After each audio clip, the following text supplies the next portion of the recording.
बहुजन हिताय बहुजन सुखाय हे ब्रीदवाक्य घेऊन प्रवाशांच्या सेवेसाठी सदैव तत्पर असलेल्या महाराष्ट्र राज्य परिवहन महामंडळाची सेवा दिवसेंदिवस अधिक सुलभ, गतिमान व आरामदायक होत चालली आहे। गाव, खेडे, जिल्हे, तालुके एकमेकांशी जोडण्यात बस सेवेचं फार मोठं महत्त्व असून यातून केवळ प्रवासी सेवा मिळत नसून सभ्यता, संस्कृती, धार्मिक परंपरा, लोकविकास व लोकजीवनाचं सुद्धा आदानप्रदान होत असल्याचं प्रतिपादन युवा नेते श्री यश सुलभा संजय खोडके यांनी केलं आहे। अमरावती मध्यवर्ती बस स्थानक येथून अमरावती ते जामखेड एसटी बस सेवेचा शुभारंभ दिनांक 16 एप्रिल 2026 रोजी युवा नेते श्री यश सुलभा संजय खोडके यांच्या हस्ते शुभारंभ करण्यात आलाय। एवढी महाराष्ट्र राज्य परिवहन महामंडळाचे अमरावती येथील विभाग नियंत्रक सचिन डफळे, बडनेरा येथील आगार व्यवस्थापक पवन देशमुख उपस्थित होते। याप्रसंगी अमरावती ते जामखेड या एसटी बसचे चालक व वाहक यांचा यश सुलभा संजय खोडके यांच्या हस्ते यथोचित सन्मान करण्यात आला आहे।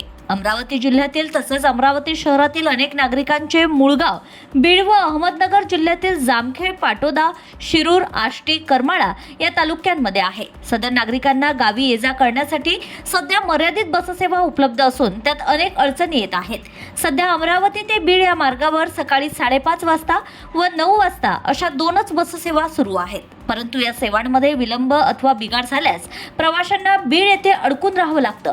परिणामी बीडपासून पुढे जामखेड, पाटोदा, आष्टी, करमाळा या तालुक्यातील प्रवाशांना, विशेषतः वृद्ध नागरिक व मुलांना रात्रभर बसस्थानकात मुक्काम करावा लागतो व नाहक त्रास सहन करावा लागतो। या संदर्भात अमरावती विधानसभेचे आमदार सौ सुलभाताई संजय खोडके यांनी राज्याचे परिवहन मंत्री प्रतापजी सरनाईक यांना पत्र देऊन अवगत केलं होतं। तसेच अमरावती ते जामखेड अशी थेट एसटी बस सेवा सुरू झाल्यास प्रवाशांना बीड येथे थांबावे लागणार नाही, तसेच सकाळी नियोजित ठिकाणी वेळेत पोहोचणं शक्य होईल। यामुळे नागरिकांचा वेळ, पैसा व मानसिक त्रास वाचेल। नागरिकांना दिलासा देण्याच्या दृष्टीने अमरावती ते जामखेड अशी बससेवा सुरू करण्याबाबत संबंधितांना योग्य ते आदेश द्यावेत अशी विनंती आमदार महोदयांनी मंत्री महोदयांना केली होती। त्या अनुषंगाने मंत्री महोदयांनी राज्य परिवहन महामंडळ अमरावती विभागात संबंधितांना निर्देश दिल्याने अमरावती मध्यवर्ती बस स्थानक येथून अमरावती ते जामखेड एसटी बस सेवा सुरू करण्यात आली आहे।